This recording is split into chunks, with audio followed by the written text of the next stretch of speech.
I have a question for you. Yes. When you're at Ohio State playing football, do they teach you the words to the Buckeye Battle Cry song? I remember them vaguely. Do you know the words? I'm going to teach them to you. Okay, let's go. We'll cheer you as you go. Our honor defend. We will fight to the end for Ohio. Yeah, I know that part. God, it's been so long.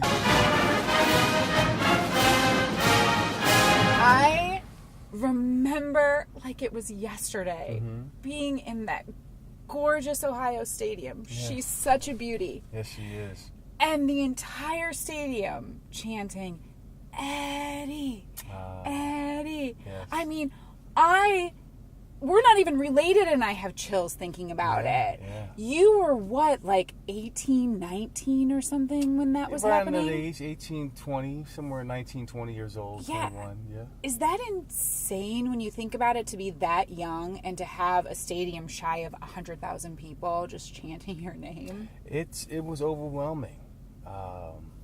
It really was. It's something that every kid dreams of, you know. I've experienced both the Eddie chants and being booed by 100,000 fans as well. In my fans own are stadium. fickle, aren't they? Yeah. So I've had the privilege of both, but to hear your name chanted in that manner lets you know that you did something right that day. When you were up for the Heisman, I remember all of my friends and I went to Columbus's OC, Olentangy Commons, to have a party, just waiting and watching to see what would happen. Wow. And it was such a huge celebration when your name was announced. And I actually specifically remember how proud your mother seemed. Yes, like she was just all like so lovely and dressed up and just all smiles. It was, I mean, I felt like that day the energy in the room was like we won the Super Bowl. Wow. When you won the Heisman. Really? It's funny to hear those stories. Like, I've heard different stories from people over the years of where they were and what they were doing when I won the Heisman. I mean, of course, I have my only perspective being there, but to see the invested interest of people, like about the fans of Columbus, the Ohio State fans, like they said there was one, they were at a hockey rink and there was a hockey game going on and they stopped the game and they announced that I won and the place erupted. You almost want to see that and experience that and to hear that you guys had a party specifically for that. Well, you say you did. No, this is true. This is true because I told you I haven't been to the grill, but I am being honest about that. But that means a lot. It really does, and it happened so long ago that people still remember that time, and it's truly that winning that award just really brings everybody together. You know, it's interesting because that time social media didn't exist. So if you had won at that time, you would have been able to see everyone's celebrations and everything everybody was saying. So it is sort of this unique and different perspective for you to now hear stories, but you have to hear and live it through someone else's eyes because you couldn't see it for yourself. Couldn't experience it, and to know that many people cared, oh man, that means a lot, even for an old 45-year-old man. You know, does it seem that long ago to you that was? It feels like it was just yesterday. It was just crazy, doesn't it? It really does. I mean, where does time go? I mean, it's like you're born, then you graduate, then you're paying taxes at 26, right? And then you're 45 years old. Like what? And I have a kid that's 21, another kid that's 13. It's like, oh my God, what is going on here? I can't believe all this time has passed, and what am I doing with my life? Where am I going? Where am I headed? What is my purpose? You know, it's wow. Do you amazing. Still have that question because you've accomplished so much? Does the "what is my purpose" question still happen for you? Just because you do different things and you accomplish different things, you experience different things, doesn't mean it's your purpose. You know, you I mean, really, it's like. You reach a point in your life where it's like you ask yourself the question, how have I impacted someone else's life in a positive way? Or have them be inspired, or think differently about themselves, or their approach, or the things that you've experienced. And awards, that they don't do it. Accomplishing different feats doesn't do it. Making X amount of dollars really doesn't do it, although that's nice. But truly hearing about how you've affected someone's life in a positive way, that's in essence what it comes down to. Is your true purpose. Your purpose changes. I don't think it stays the same from year to year or moment to moment. I think you accomplish something, you inspire someone else, and then on to the next thing in life. So it's that really mysterious question of like, man, what is your real purpose? Although you've accomplished a lot, I'm pretty sure you asked yourself the same question, right? For sure, and I think you're right. I think it's constantly evolving and changing, and we redefine it. We know we always want it to be something positive, but it is, especially when we go through failure and setbacks. I like the way you said that. You go through failure. You go through it. You don't stay in it, but you learn from it. And it's really not failure. It's just a setback. It's a teacher, so to speak. Yeah. It shows you the path to success. Yes. That's what it is. And it's a great friend to have if you view it as that. Such an interesting business that you're in, because it can create a celebrity. It can create a lot of recognition and a lot of love, but it's sort of like this facade, right? Because you can be loved one day and booed the next, right? Yes. Chanting your name one day, booing you the next. There are a lot of cool things that come along with playing professional sports, right? A lot of like the extra fun stuff that happens. But then there's the day like when it's over. And then you go, what am I going to do next, right? So when you had that like, what am I going to do next? The redefining yourself moment. How did that process work for you? Did you feel stuck in it, or have you trained yourself to just like always have movement forward? Well, I've always had movement forward in 3 distinct areas: this education, entertainment, and entrepreneurship. And I went back to school, got my MBA. I studied to be an actor, and I was very ambitious in terms of what I was going to do from a business perspective. But that's just the physical, but in the mental and spiritual, I was stuck.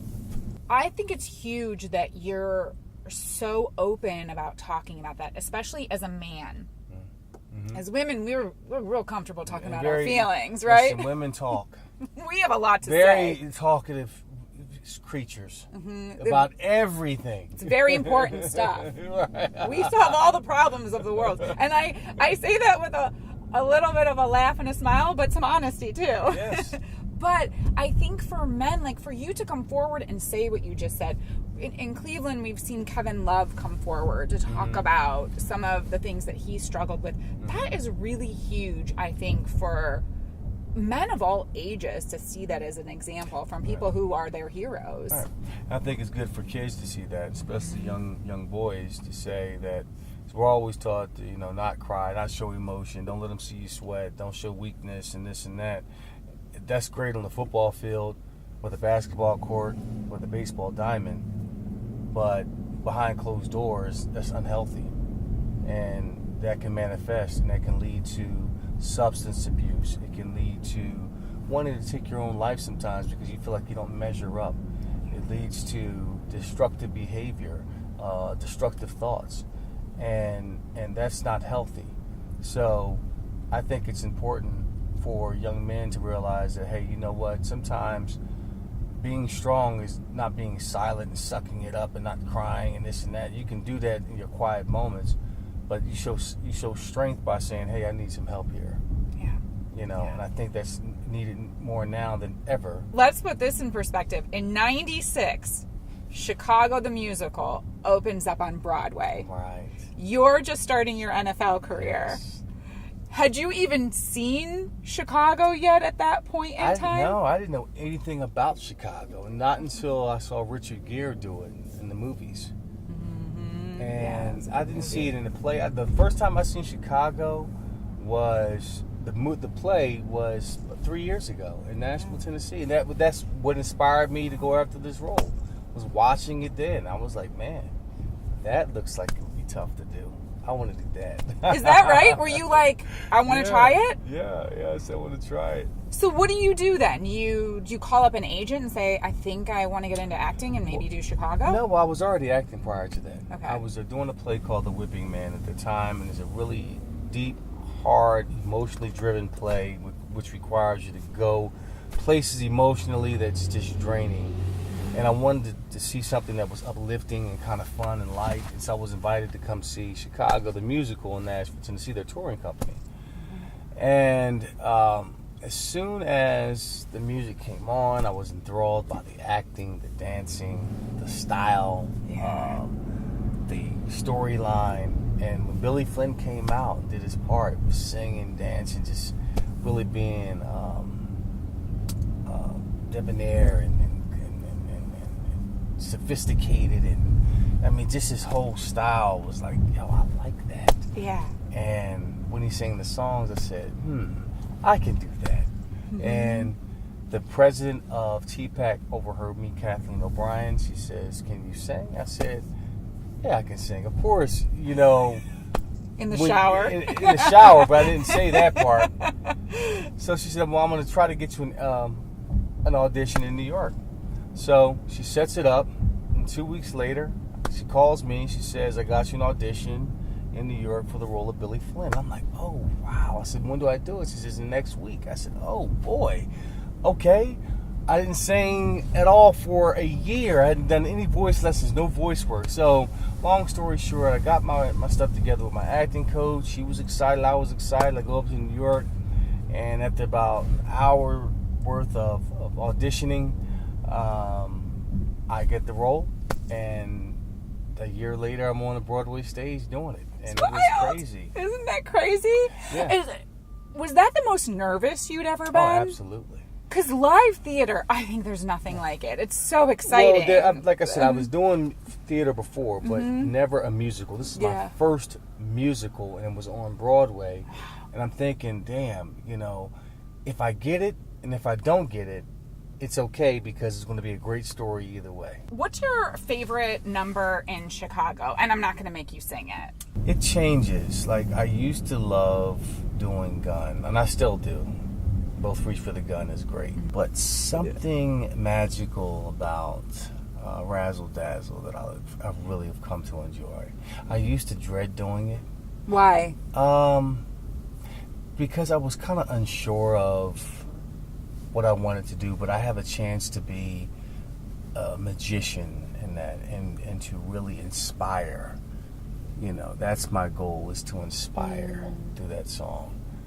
And I have a chance to be mischievous and devilish, and manipulating and showing like my fun side. So I really enjoy doing that number. I've come to appreciate coffee, golf, and a cigar. What kind of cigars do you like? Monte Cristo. Mm-hmm. And there's another one, Merva 51. I just had one the other day. Very smooth. And that just allows you just to enjoy the moment. When you learn how to smoke a cigar, that's when you're living.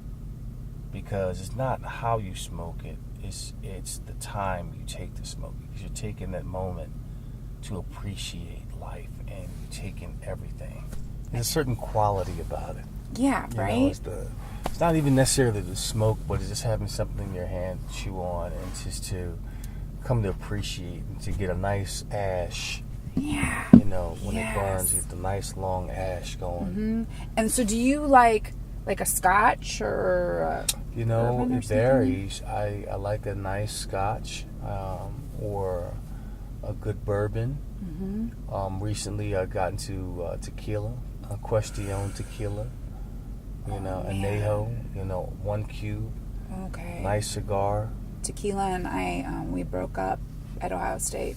See, 97. That's what I'm saying. Like, it's I know a what you're different gonna day and say. age because you were a different frame of mind. You Mm-hmm. don't take shots. You take sips. You don't Yes. take shots. Mm-hmm. You take sips now. You just enjoy it. Okay. Like just each sip. Mm-hmm. And after 2 of those, you're feeling good, and then you go on about your business. Whereas before, when you take the shots, it's just too much. No, and it's multiple of them. Yeah. But then I just felt like it was this really bad, nasty breakup, and we were not going to become friends again. But you know what? Give it a Everybody, chance. Mm-hmm, you give it a chance. Yeah, go back. I mean, it's always go back Mm-hmm. and to forgive. You never forget, Okay. and approach him differently, Mm-hmm. which is tequila, Mm-hmm. Yes. Mm-hmm. and see where you're at, because you both have evolved, you both Mm-hmm. have grown, and you come to appreciate each other. Once you settle down and marinate into the relationship versus rushing and saying, I'm gonna just attack it, go with it, and treat you like, hey, I can take on the world. No, you have to allow it to simmer and marinate and appreciate each and every note and nuance of the tequila. Yeah. Somebody give me a cigar. I feel like I just went through a good therapy session. Eddie George, it is a total pleasure. Well, thank you. I've enjoyed Honestly, this too. Thank you Yes, so yes. much for your time. And just, I hope you're loving Cleveland. And I Yes. hope that everyone here is treating you. It is great. I mean, we wonderfully. got perfect Cleveland weather. It's 50 degrees, wind blowing, raining 1 minute, hailing the next. The sun will be out shortly. Who can ask for more? Might be 70 tomorrow. Right. Who knows? You know what? The good thing is those theaters are beautiful and cozy, Yes, aren't they they, are. over at Yes, they Playhouse are. Square? And hopefully it won't be so cozy that you'll fall asleep. Oh, that performance. That's not going to happen. That's not going to happen, We my appreciate friend. it. I Thank really appreciate you and all that you do and your honesty. And Okay. you're like, you bring it. You're a gamer. Well, I appreciate it. I appreciate it. Well, get out my Bentley. And, All right. I'll take over from here. Well, I know Fight the Team across the field. Oh, that's a good one, That's a too. good one, too. Yeah. Wait, how does that one go again? Fight the team across the field, show them Ohio's here. Gonna Set send the earth reverberating with a mighty cheer. Rah, rah, rah, hit them hard and see how they fall. Never let that team get the ball. Hail, hail, the gang's all here. So went out the conference now. Oh, go Bucks! Go, yes.